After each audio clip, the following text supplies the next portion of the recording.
A sigh like a deflating balloon begins the recording. A faint scent of jasmine and regret seems to permeate the audio. Oh, darling, you wouldn't believe. It's all rather a muddle, isn't it? Honestly, sometimes I feel like I'm wandering through a particularly dismal painting, one where the artist simply forgot how to use color. It all began with a promise, you see, a shimmering, gilded promise of escape. Let's just say life in London had grown a bit grey around the edges, you understand. All those perfectly polished people pretending to be profound. Ghastly, so I thought Baku exotic, a spa. Surely a little indulgence is permissible, isn't it? One deserves a respite from the tiresome expectations of 1S station. A delicate sniffle. The Excelsior Hotel Spa Baku, the name itself felt so substantial.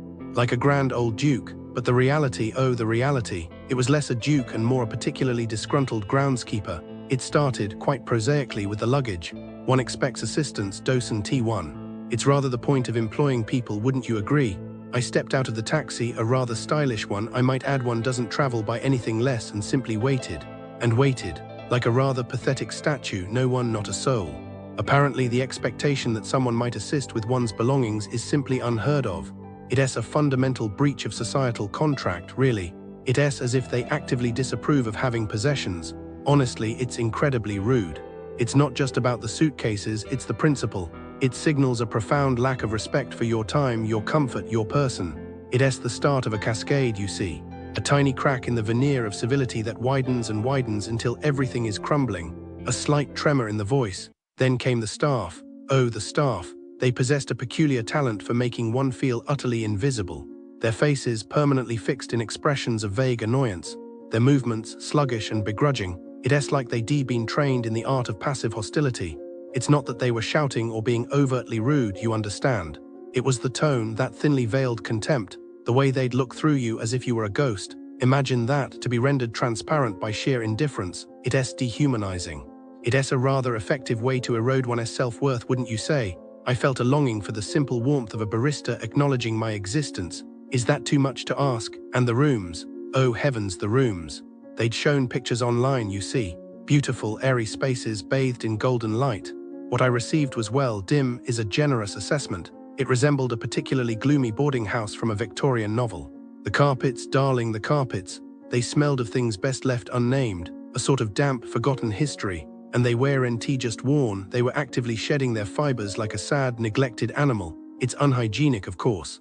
All those dust mites frolicking in the gloom, but it's more than that. It's a visual representation of decay. It whispers of neglect, of indifference, of a place that has simply given up. And the upkeep was abysmal. There was a persistent dripping from the air conditioning unit, creating a miniature indoor waterfall that soaked the ceiling. You can even imagine. It wasn't a relaxing trickle, mind you, it was a determined drip. Each drop a tiny hammer blow to one's already fragile peace of mind. It's not just the water damage, it's the relentless noise. A constant, maddening reminder of the hotel's incompetence. The ventilation system sounded like a swarm of bees had taken up residence above my head. And the bathroom, well, the bathroom. There was a window in the shower with no curtain. Anyone on the terrace could simply watch. It's a rather unsettling. Okay, so I was looking into things around the Excelsior Hotel Spa in Baku, you know. Just because. And honestly, it's not super comforting if you're planning a 2-week trip. Businesses around there, they tend to be a little opportunistic, let us say. Like the carpet shops.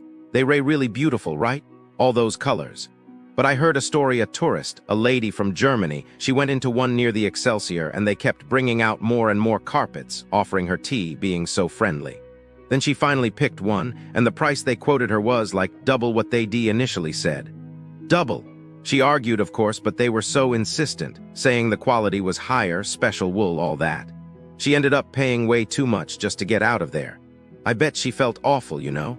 Like she'd been completely taken advantage of. Probably vowed never to buy another carpet again, and maybe even told all her friends to avoid Baku carpet shops. The shop owner probably just moved on to the next tourist. It's sad, really. Then there are the souvenir shops. They're everywhere near the Excelsior, filled with little trinkets. But apparently some of them they sell things that look antique, but they're just newly made to look old. A man from England, he bought a little metal box, thinking it was a really old, valuable piece. He paid $100 for it. When he got back home, he took it to an antique dealer, and the dealer said it was made last week. Last week. Can you believe that? He probably tried to get his money back, but I doubt he had much luck. I'm guessing the souvenir shop just shrugged it off, figuring they'd already made their profit. And oh, the money changers.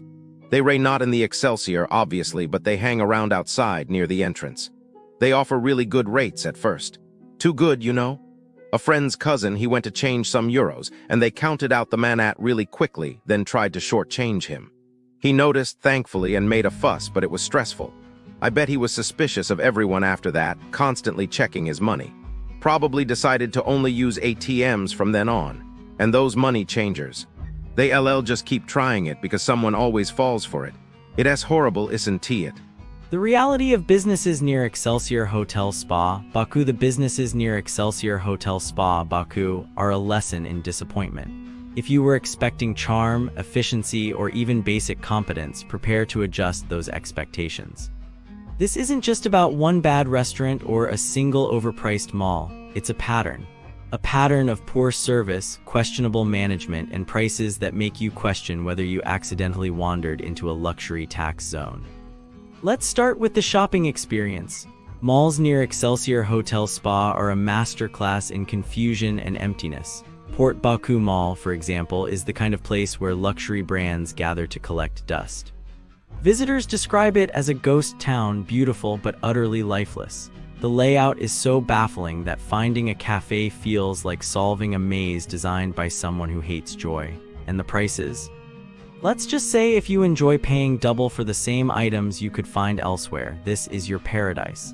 One reviewer even joked they should have just gone to France instead. At least there, the overpriced shopping comes with a side of culture. Then there are the spas. You'd think a place like Fairmont Baku would offer relaxation, but no. The pool is outdated, the gym equipment looks like it was last updated when flip phones were cool, and the staff have a habit of moving your belongings without asking. It's less luxury retreat and more abandoned rec center. Now, the restaurants. Green Garden 145 is where good ingredients go to die. The tea tastes like bitter regret, the burgers smell suspicious, and the portions are so small you'll wonder if the chef is rationing for the apocalypse. And don't even think about paying with a card, cash only, because apparently modern payment systems are too futuristic for them. Coffee Mania Ahmedli is another tragic tale. The name suggests coffee expertise, but the reality is watery disappointment. The service is slower than a Monday morning, and the prices? Let's just say a single cup of tea costs enough to make you question your life choices. One reviewer described it as paying for air, because that's essentially what you're getting. If you're looking for nightlife, 360 bar at Hilton Baku should be avoided unless you enjoy overpriced drinks, terrible music, and a smoky atmosphere that clings to your clothes like bad decisions. The view is nice, but that's where the compliments end. The food is either oversalted or overseasoned, the service is indifferent, and the ventilation is practically non-existent. One guest hilariously summed it up as very boring, which, in bar terms, is the kiss of death. Then there's room. Oh, room, this place has a door policy that makes no sense unless you're part of a couple, and even then, good luck. Single men, especially gay men, report being turned away for no reason other than existing alone. The management seems to believe that forcing reservations and deposits will create exclusivity, but all it creates is frustration. And if you do get in, be prepared for chaotic scenes, disrespectful patrons, and staff who prioritize troublemakers over loyal customers.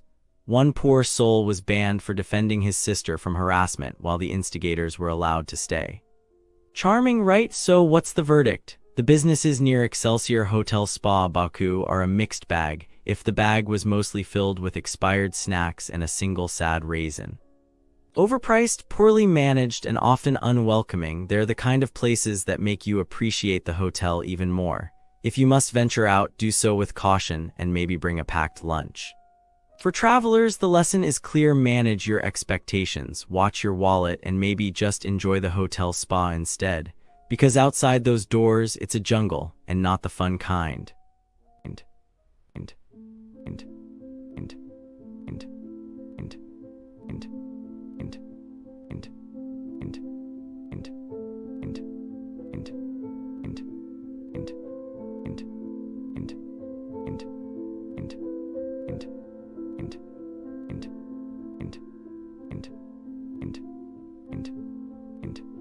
and